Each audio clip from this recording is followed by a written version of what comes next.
Ya, selamat pagi anak-anakku semua. Pada kesempatan kali ini kita masih mempelajari teks prosedur. Akan tetapi, fokus pembelajaran kita pada hari ini adalah struktur dan kaidah kebahasaan teks prosedur. Kompetensi yang akan kita pelajari, kompetensi dasarnya yaitu 3.6 dan 4.6. Pada intinya, KD 3.6 itu adalah menelaah struktur dan aspek kebahasaan teks prosedur. Kemudian 4.6 pada intinya yaitu nanti anak-anak akan menuliskan sebuah teks prosedur yang sesuai dengan struktur dan kaidah kebahasaan teks prosedur. Mari kita pelajari apa itu struktur teks prosedur. Struktur teks prosedur itu mencakup judul, tujuan, bahan dan alat, langkah-langkah, dan penutup. Secara singkat, penjelasan struktur teks prosedur sebagai berikut. Judul mencerminkan isi teks prosedur yang disajikan. Judul ini ditulis secara singkat, padat, dan jelas. Tujuan merupakan pengantar umum sebagai penanda apa yang akan dibuat atau dilakukan dan motivasi. Alat dan bahan. Alat dan bahan yang digunakan adalah hal-hal yang diperlukan ketika melakukan suatu prosedur. Nah, biasanya untuk jenis teks prosedur membuat sesuatu. Jadi alat dan bahan ini nanti akan muncul pada teks prosedur membuat sesuatu. Alat dan bahan harus ditulis secara akurat. Jadi harus ditulis secara jelas. Kemudian langkah-langkah. Langkah-langkah berisi urutan langkah secara rinci per tahap, dari awal sampai akhir. Kemudian penutup merupakan bagian lain penekanan pada keuntungan dan ucapan selamat. Untuk lebih jelasnya, saya akan menjelaskan satu persatu beserta dengan contohnya. Bagian tujuan, ingat tadi bagian tujuan itu menyebutkan apa yang akan dibuat atau dilakukan. Kemudian di bagian tujuan ini berfungsi untuk menumbuhkan minat pembaca atau pemirsa untuk membaca atau menyimak teks prosedur. Kemudian pada bagian ini harus menggunakan pilihan kata yang baik. Jadi menggunakan kata-kata yang positif, hindari kata-kata yang negatif. Nah, maksudnya positif itu seperti apa? Ini contohnya. Mudah dibuat atau dilakukan, cepat, bermanfaat, indah, murah. Lezat, bergizi, banyak hal yang menyenangkan, menyehatkan, memuaskan. Ingat hindari kata-kata yang bersifat negatif. Contohnya, prosedur ini lama.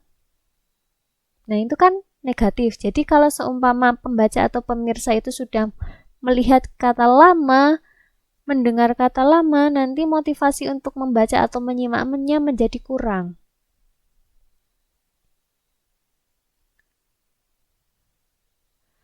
Kemudian alat dan bahan. Alat dan bahan ditulis untuk prosedur membuat sesuatu. Alat dan bahan ditulis secara rinci. Contohnya, ada bahan tepung terigu. Nah, itu harus ditulis secara jelas tepung terigunya yang dibutuhkan berapa. Kalau 1 kilogram, tulis 1 kilogram tepung terigu. Kemudian mentega. Nah, menteganya yang digunakan seberapa? 4 sendok makan mentega.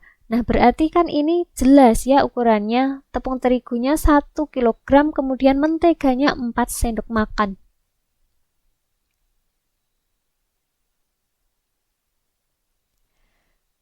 Bagian langkah-langkah. Langkah-langkah ini adalah inti dari tujuan teks prosedur. Langkah-langkah berisi tahap-tahap kegiatan atau urutan kronologis yang rinci. Jadi tahap-tahap dalam melakukan prosedur, ya. Nah, di bagian ini yang warna biru ini, saya akan menjelaskan yang warna biru ini. Langkah dalam teks prosedur bisa disajikan dalam dua bentuk. A. Dalam bentuk uraian paragraf menggunakan kata pertama, kedua, ketiga, dan seterusnya. Kemudian yang B, dalam bentuk penomoran pada setiap langkah dengan urutan ke bawah. Jadi yang pertama ini bentuknya paragraf, yang kedua itu bentuknya penomoran.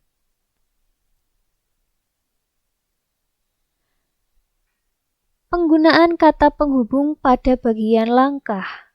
Nah, kata hubung. Bisa kata hubung yang menyatakan waktu. Contohnya, kemudian, ketika, sebelum, sementara, sesudah itu. Kemudian kata penghubung yang menyatakan tujuan ditandai dengan kata supaya, untuk, agar. Nah, contohnya, untuk mencapai hasil yang terbaik, panggang dengan api kecil sekitar 10 menit. Nah, ini tujuan. Tujuannya apa? Ayo, apa ini? Tujuannya mencapai hasil terbaik. Gitu. Kemudian, kata penghubung yang menyatakan urutan ditandai dengan kata pertama, kedua, ketiga. Jadi pada bagian langkah-langkah ini dapat ditemui kata penghubung, gitu. Kemudian pada bagian langkah-langkah juga menggunakan kalimat perintah, saran, dan larangan. Nah, ini kemarin sudah saya singgung berkaitan dengan kalimat perintah, saran, dan larangan. Coba dicermati contohnya ini yang ada di bagian biru ini ya.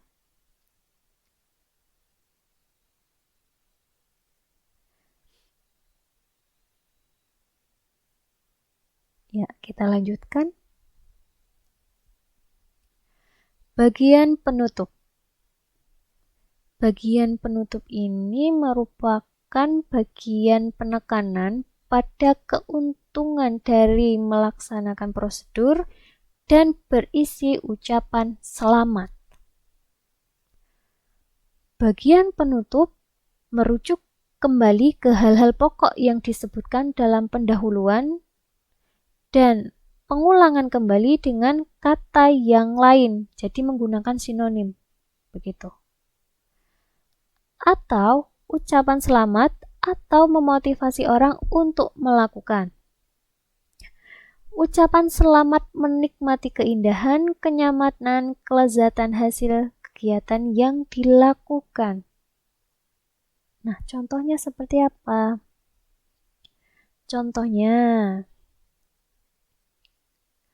ternyata mudah membuat masakan tradisional yang satu ini. Kue lezat siap dinikmati. Nah, berarti kan ini bagian penekanan dari sebuah prosedur membuat kue. Ya kan?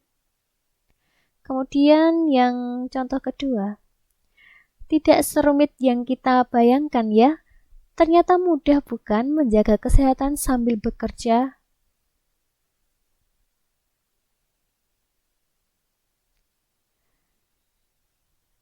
Nah, contoh yang menggunakan kalimat selamat yang mana?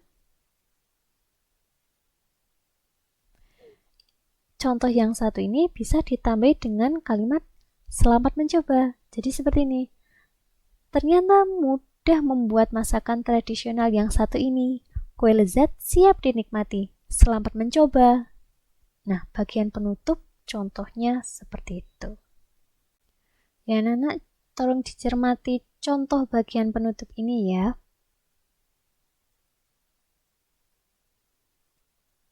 Ya, kita lanjut.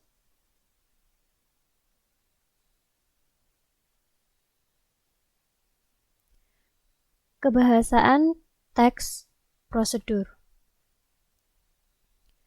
Nah, kaidah kebahasaan teks prosedur nanti ada 7. 1. Menggunakan kalimat perintah.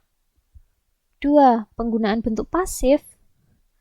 3. Penggunaan kriteria atau batasan. 4. Penggunaan kata keterangan cara, kata keterangan alat, dan kata keterangan tujuan. 5. Menggunakan kalimat saran atau larangan. 6. Menggunakan kata penghubung, pelesapan, kata acuan. 7. Penggunaan akhiran i dan akhiran kan pada teks prosedur.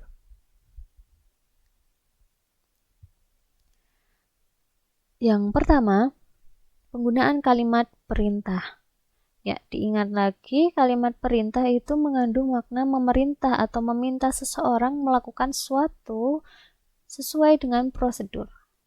Contohnya, larutkanlah 250 gram tepung terigu dengan 600 ml air. Tambahkan pewarna makanan berwarna hijau, lalu aduklah hingga rata. Nah, itu adalah kalimat perintah. Nah, sekarang coba cermati yang ada di kotak warna kuning. Ada pernyataan dan perintah. Jadi ada kalimat biasa ya. Anda perlu memosisikan tubuh sejajar dengan monitor. Nah, kalau diubah menjadi kalimat perintah, jadi seperti apa? Nah, kalimat perintah yang sesuai dengan kalimat pernyataan tadi adalah posisikan tubuh sejajar dengan monitor. Nah, jadi kalimat perintah yang digunakan dalam teks prosedur itu lebih ringkas dan lebih jelas kalau itu kita harus melakukan perintah yang ada di dalam prosedur.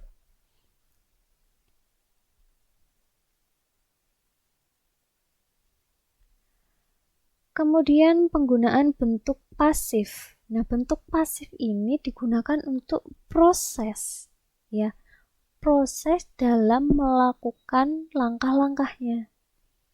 Nah, bentuk pasif ditandai dengan kata yang berkedudukan sebagai predikat. Nah, ini kata ini biasanya ya menggunakan imbuhan di, ter, ke, kean. Nah, mungkin di SD anak-anak juga pernah mempelajari kalimat aktif dan pasif. Nah, di kotak yang warna kuning itu ada kalimat aktif dan kalimat pasif. Nah, kalimat aktif itu nanti kata kerjanya, kata yang menduduki predikat itu biasanya ada imbuhan me dan ber. Nah, itu yang aktif ya. Yang aktif ada imbuhan me dan ber. Contohnya seperti apa kalau kalimat aktif? Nah, contohnya, Anda sebaiknya menekan tombol keyboard dengan lembut. Menekan. Berarti kan itu aktif. Kemudian, pasif. Contohnya, tombol keyboard sebaiknya ditekan dengan lembut.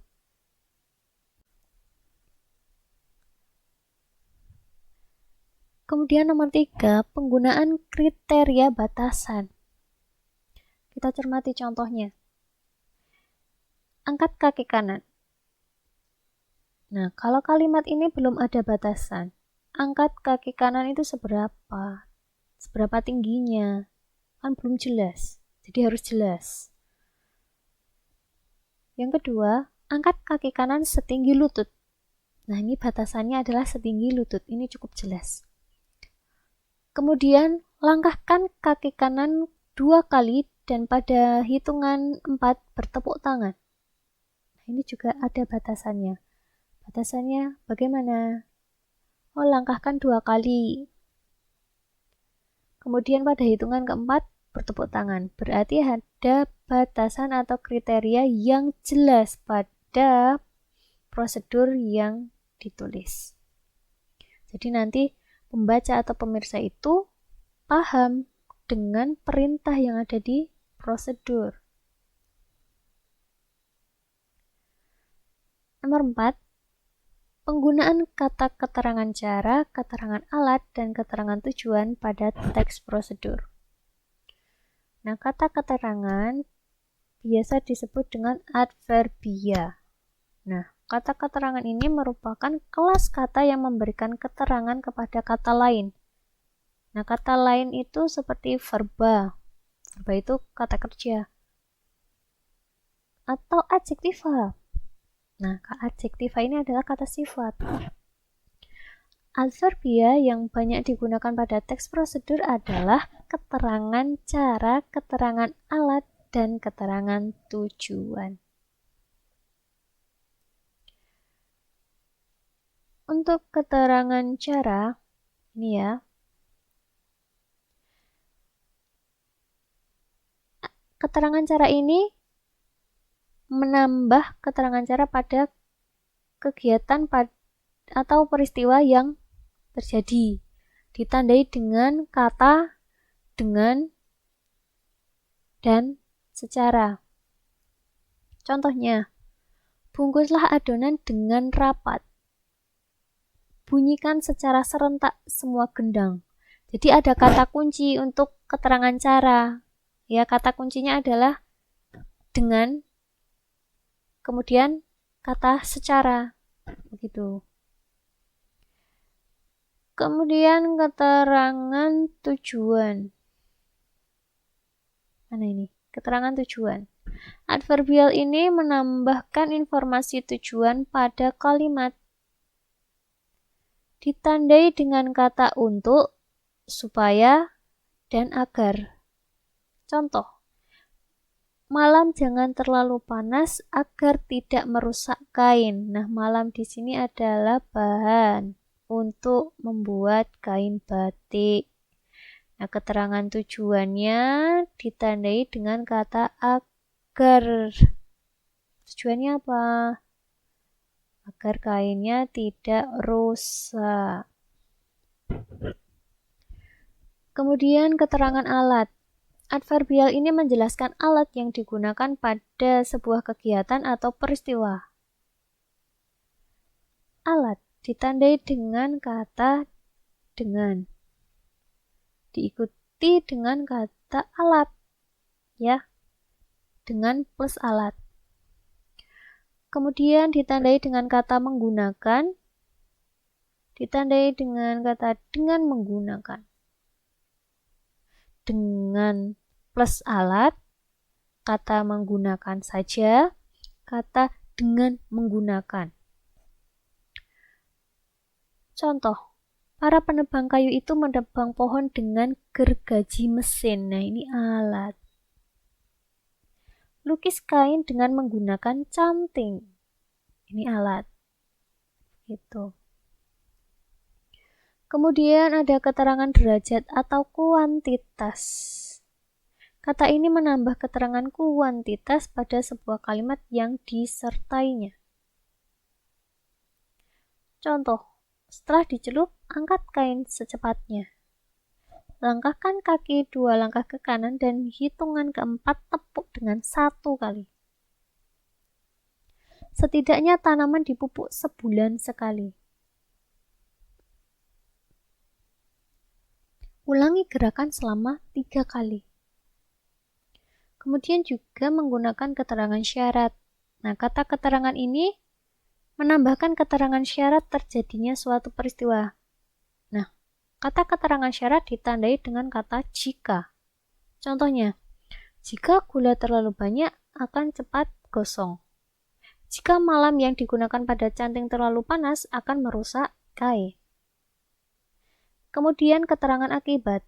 Kata keterangan ini menambah keterangan akibat yang ditimbulkan dari sebuah peristiwa atau kegiatan. Ditandai dengan kata hingga, akibatnya, sehingga, sampai, menjadi. Contohnya, goreng adonan hingga kecoklatan. Ulangi kegiatan sampai bahan habis. Kemudian kaidah kebahasaan yang kelima yaitu menggunakan kalimat saran dan larangan. Nah, kalimat saran berisi saran atau pendapat seseorang. Kalimat saran ditandai dengan kata sebaiknya, hendaknya, seyogyanya, alangkah baiknya, dan lain-lain. Contoh, sebaiknya bahan yang digunakan bersifat alami dan mudah didaur ulang. Kemudian kalau kalimat larangan ditandai dengan penolakan, ditandai dengan kata jangan. Contoh, jangan lupa cuci hingga bersih bahan-bahan yang telah disiapkan. Kemudian yang nomor 6, menggunakan kata penghubung pelesapan kata acuan. Kata hubung disebut dengan konjungsi. Nah, kata hubung ini digunakan untuk memperjelas maksud kalimat sehingga tidak tumpang tindih dengan petunjuk yang lain. Contoh kata hubung, kemudian, sekarang, berikutnya, setelah ini. Kemudian maksud dari pelesapan adalah penghilangan bagian tertentu yang sama dan sudah disebutkan sebelumnya. Contoh, kalimat 1, potong tempe berbentuk dadu. Kalimat 2, masukkan potongan tempe yang berbentuk dadu ke dalam tepung. Dua kalimat tersebut dapat dijadikan satu dengan cara pelesapan. Bagaimana hasilnya kalau dua kalimat tersebut dijadikan satu? Hasilnya, potong tempe berbentuk dadu, kemudian masukkan ke dalam adonan tepung. Nah, hasil dari penggabungan dua kalimat tersebut kita ketahui bahwa di sini kita menggunakan kata hubung kemudian.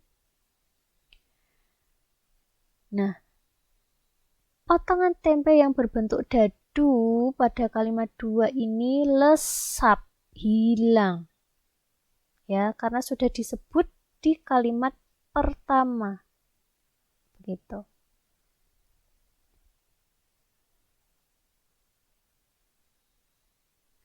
Kemudian kata acuan atau pengganti digunakan untuk membuat kalimat menjadi efektif. Kalimat efektif tidak menggunakan dua subjek. Oke, mari kita lihat contohnya. 1. Potong tempe berbentuk dadu, kemudian masukkan ke dalam adonan tepung. 2. Goreng potongan tempe yang sudah dilumuri tepung dalam minyak panas. Petunjuk nomor 2 tidak efektif. Maka dilakukan perbaikan dengan menggunakan kata acuan. Bagaimana yang efektif? Goreng tempe tersebut dalam minyak panas. Nah, kata tempe tersebut itu merujuk pada potongan tempe yang sudah dilumuri tepung. Begitu. Kaidah kebahasaan yang ketujuh yaitu menggunakan akhiran i dan akhiran kan pada teks prosedur. Akhiran i. Taburi. Dari kata tabur ya. Taburi roti yang sudah masak dengan keju parut. Nah, di sini yang kita tekankan adalah kata taburi ya. Bagaimana kalau kata tabur itu mendapat akhiran kan? Ya nanti menjadi taburkan. Nah, kalimatnya menjadi taburkan keju parut pada roti yang sudah matang. Ya kan? Kemudian yang contoh kedua, lumuri loyang dengan mentega. Itu menggunakan akhiran i. Kalau menggunakan akhiran kan, lumurkan mentega pada loyang. Jangan kebalik ya. Kalau lumuri loyang dengan mentega. Kalau lumurkan mentega pada loyang. Jangan kebalik. Lumurkan loyang pada mentega. Jangan kebalik seperti itu. Ya. Jadi harus diperhatikan betul-betul ini.